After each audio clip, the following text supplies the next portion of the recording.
2023-এ হাইপে থাকা ফোন ছিল Infinix GT 10 Pro, আর এবার ইন্ডিয়াতে লঞ্চ হলো এর বড় ভাই GT 20 Pro। আমরা এখনো ইনফিনিক্সের উপর পুরোপুরি ভরসা করে উঠতে পারিনি, কিন্তু ইনফিনিক্স আমাদের কম দামে ভালো ফোন প্রোভাইড করে আসছে, যা প্রশংসা করানোর মতো।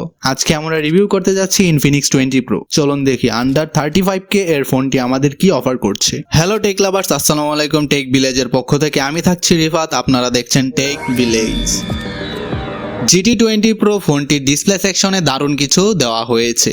6.78 ইঞ্চির অ্যামোলেড ডিসপ্লের সাথে 144 হার্টজের রিফ্রেশ রেট। ডিসপ্লেটি 1 বিলিয়ন কালার সাপোর্ট করছে।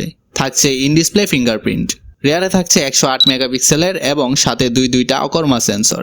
ফ্রন্ট ক্যামেরাতে 32 মেগাপিক্সেলের সেলফি ক্যামেরা।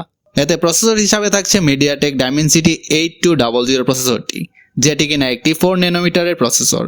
ফোনটি রান করছে XOS 14। পরবর্তীতে নিশ্চয়ই আমরা অ্যান্ড্রয়েড 15 এর আপডেট পেয়ে যাব।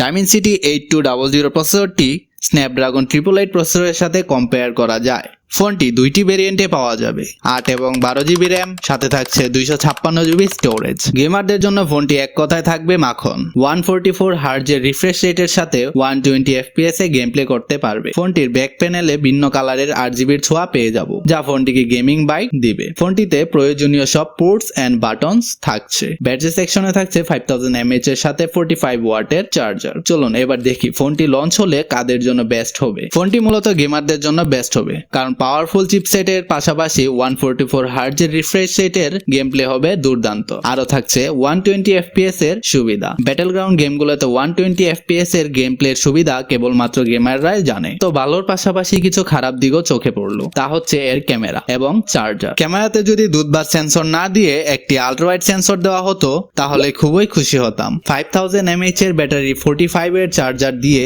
চার্জ করতে অনেকটা সময় লেগে যাবে। যদি 65 ওয়াটের চার্জার দেওয়া হতো তাহলে একটি স্ট্যান্ডার্ড চার্জার বলা যেত। এবার আসি প্রাইস নিয়ে। ফোনটি দেশের মার্কেটে যদি আসে, ধারণা করছি এর প্রাইস রাখা হবে মোস্ট প্রবাবলি অ্যারাউন্ড 35K আশেপাশে। আজকে এই পর্যন্তই। সবাই ভালো থাকবেন, সাবস্ক্রাইব করে পাশেই থাকবেন। আরো ভালো কিছু যেন আপনাদের দিতে পারি এই দোয়া করবেন। লাইক করে দিয়েন ভাই লোক।